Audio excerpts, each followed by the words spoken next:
Bonjour à toutes et à tous, bonjour Marine. Bonjour Jean-François, bonjour. Alors ici Marine, nous sommes où? Nous sommes à l'ITEP. Alors l'ITEP, c'est un institut thérapeutique d'éducation, mais pour en savoir plus, je pense que le mieux ce serait que vous alliez voir sa directrice, Tout à fait. Madame Lopez. Nous partons nous renseigner beaucoup plus concrètement. l'éducateur. Hein, allons-y.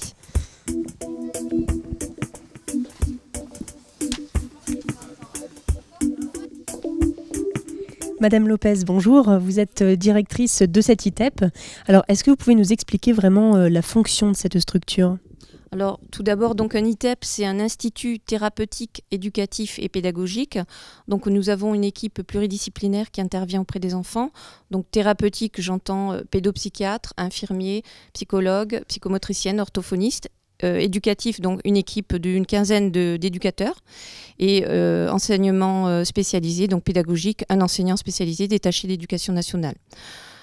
Voilà. Donc, vous accueillez que des enfants ? Voilà, nous accueillons des enfants. Donc, c'est un établissement mixte qui accueille des jeunes âgés de 6 ans à 18 ans sous plusieurs formes. Donc, on est en dispositif ITEP, c'est-à-dire qu'on peut intervenir en internat, en semi-internat ou à domicile. Et donc, des élèves, des enfants qui ont une maladie ?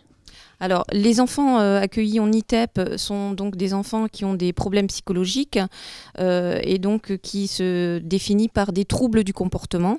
Donc, ces troubles du comportement empêchent l'acquisition de certains enseignements et troublent les liens sociaux avec les autres personnes. Nous avons notamment des enfants qui sont souvent en échec scolaire. Et donc c'était important d'avoir une structure telle que celle-ci dans le Cambrésis puisque ça n'existait pas, il y avait une demande aussi.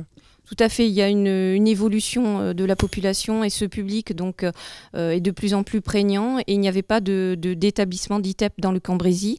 Les enfants étaient obligés de partir sur d'autres secteurs, sur l'île ou même la Belgique. Donc l'ARS donc, a choisi de financer cet établissement et a permis aux enfants du secteur de pouvoir rester sur place et de pouvoir bénéficier de tous les services de prise en charge thérapeutique. D'être aussi forcément plus proche de leur famille. Alors, est-ce que vous pouvez nous rappeler combien d'enfants sont accueillis ici en ce moment ? Oui, tout à fait. Donc, nous accueillons 37 enfants, donc 19 enfants en internat, 3 en séquentiel, c'est-à-dire en modulé, 8 en semi-internat et 7 en soins à l'extérieur, ce qu'on appelle un CESAD. Eh bien, nous allons découvrir maintenant plus précisément la fonction de cette ITEP. Monsieur Hoare, bonjour. Bonjour. Vous êtes donc chef de service ici au sein de l'ITEP. Alors Madame Lopez a développé très rapidement les trois secteurs éducatifs. Comment ça fonctionne exactement? Donc dans l'ITEP, on a un institut thérapeutique, éducatif et pédagogique. Donc je vais commencer par le thérapeutique. Donc au niveau du thérapeutique, effectivement, on a un plateau technique assez fourni, je dirais. Donc on a 2 mi-temps de psychologue, on a un 0,5 d'infirmier, on a également un 0,5 de psychomotricienne. On travaille aussi par conventionnement pour l'orthophoniste avec l'extérieur. Et ensuite, on a et un 0,5 infirmier, je ne sais pas si je l'ai dit ou pas.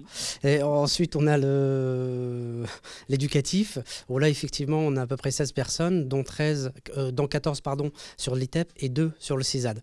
Donc, on s'inscrit vraiment dans un accompagnement, je dirais, de la gestion du quotidien, donc sur l'hygiène, sur les apprentissages divers et variés, sur aussi les relations avec nos partenaires, que ce soit l'école, la mission locale dans le cadre du CESAD. Et enfin, on a le pédagogique avec l'enseignant spécialisé qui est mis à disposition en tout cas par l'éducation nationale, qui lui aussi sert un peu de lien avec les différents collègues des enseignants, en tout cas des différents enfants qu'on peut accueillir à l'ITEP. Et ce sont des enseignements adaptés en nombre d'enfants? On est vraiment dans des projets personnalisés, c'est-à-dire que chaque scolarisation est en fonction du comportement du jeune, de ses difficultés, notamment scolaires. Et à partir de là, effectivement, il y a une partie, certains jeunes peuvent être scolarisés les matinées, d'autres fois 1h30 par semaine, voire 2 fois 1h30 par semaine. Et dans le reste du temps, ça se passe à l'ITEP, sur des ateliers, par exemple bois, horticulture, sur des apprentissages également, comment travailler l'estime de soi. Donc c'est vraiment, on est dans un projet personnalisé. On essaie vraiment de faire du sur-mesure, en tout cas. Bien, merci. Et puis maintenant, il est l'heure de passer tout de suite au Flash Info. On commence ce Flash Info par un publi-reportage sur la visite du Grand Blond à Cambrai. Pierre Richard, acteur ô combien célèbre, mais aussi vigneron dans les Corbières depuis de nombreuses années, était effectivement samedi dernier à la Halle aux Boissons pour présenter ses vins. Pierre Richard, bonjour. Bonjour. Alors vous êtes originaire du Nord. Oui. Comme je suis né à Valenciennes. Alors le retour, première impression, l'ambiance ici à la Halle aux Boissons? Très bonne. Les gens du Nord sont très chaleureux, très souriants. J'ai passé ma journée donc à la Halle aux Boissons. Il faut que je fasse attention de ne pas confondre avec le poisson. Et dans une ambiance très agréable et j'en suis ravi. Je présente mes vins, je signe des bouteilles, je reçois des sourires, des compliments. Il y a pire. C'est merveilleux. C'est l'ambiance du Nord. C'est l'ambiance qu'on a chaque fois que je viens dans le Nord, puisque j'y viens pas souvent, mais quand même encore.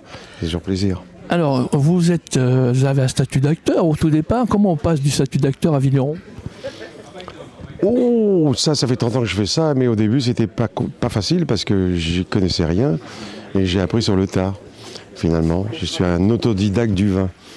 Et heureusement que j'avais des très bons conseillers, des œnologues et des conseillers viticoles. Et puis, c'est ma sœur qui s'occupe du commerce parce que moi, je suis nul en commerce. Mais par contre, je m'occupe du vin personnellement avec mon œnologue pour faire un vin que j'aime. Je n'ai pas envie de faire un produit que j'aimerais pas ou je ne puisse pas être fier aussi de celui que je présente. Ah, vous dites, j'ai lu ça quelque part, que vous dites qu'entre le métier d'acteur et le métier de vigneron, c'est à peu près la même chose.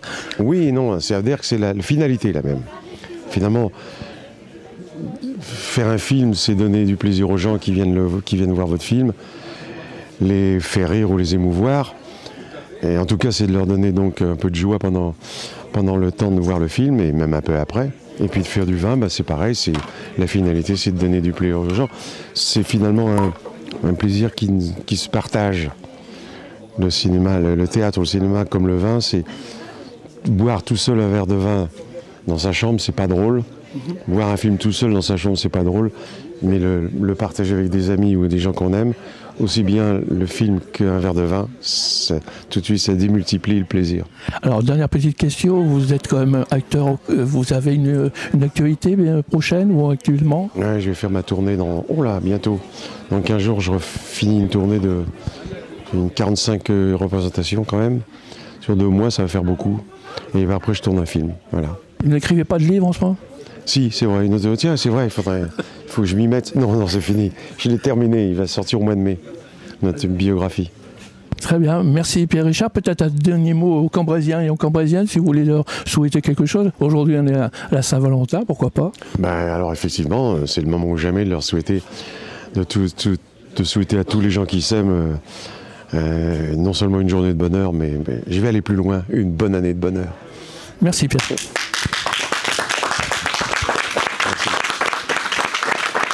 Après Pierre Richard, à suivre le salon du mariage ce samedi 21 et dimanche 22 février au marché couvert de Cambrai.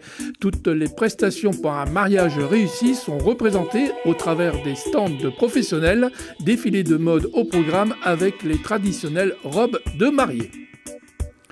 On continue avec une exposition à la médiathèque de Cambrai jusqu'au 7 mars prochain destinée aux enfants de 3 à 6 ans. L'île aux machines.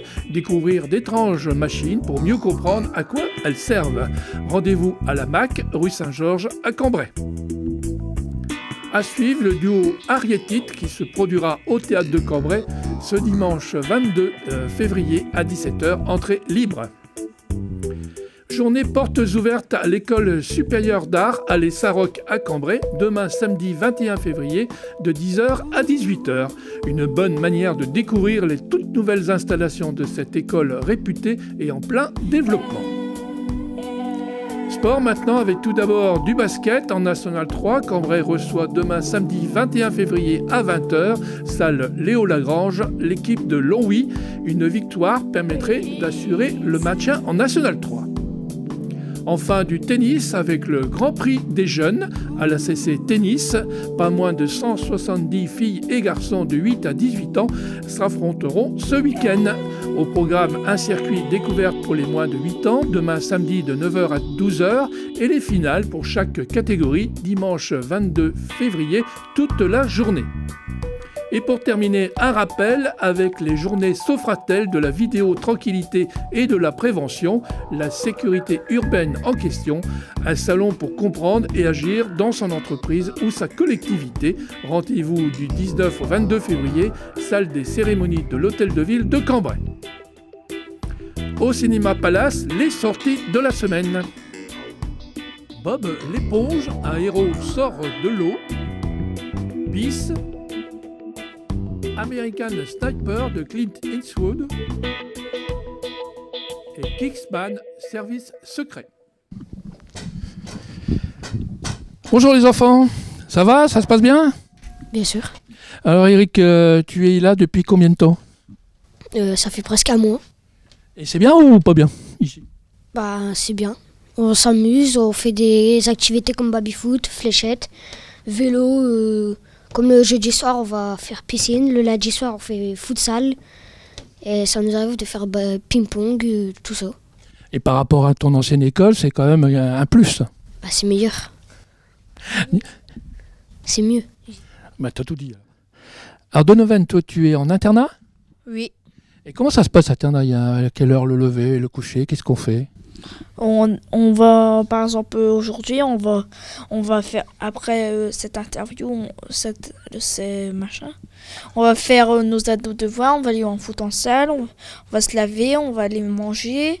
Après, on va se laver les dents et se coucher vers 20h45. Et au lever, on se réveille à 7h pile. Et le petit déjeuner, comment ça se passe? Tu le prépares toi-même? Non, c'est les éduques. Bien, merci Donovan.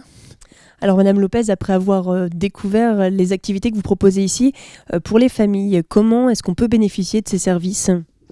Eh bien, les familles donc, sont accueillies prioritairement du Cambrésis. Pour cela, elles doivent obligatoirement avoir une notification de la MDPH, la Maison départementale pour les personnes handicapées. Donc c'est un dossier qui peut être fait soit par l'enseignant référent à l'école, soit par le médecin, soit par une assistante sociale. Mais c'est un outil obligatoire et ensuite ils nous téléphonent et nous avons actuellement encore de la place et nous les accueillerons pour un travail, une prise en charge éducative avec eux. Il faut compter combien de temps entre les démarches et le fait que l'enfant se retrouve ici? Alors, à partir du moment où le dossier MDPH est monté, il faut compter entre 2 et 3 mois pour obtenir la notification. Ensuite, les parents nous adressent directement, nous appellent ou se présentent et nous proposons rapidement une visite de préadmission. Dans le mois suivant, l'enfant peut être accueilli. Eh bien, merci. Ça nous a permis d'en savoir plus, en tout cas, sur cet ITEP qui a été inauguré il y a maintenant 2 mois. Et nous nous retrouvons la semaine prochaine avec un tout autre sujet pour Mac+.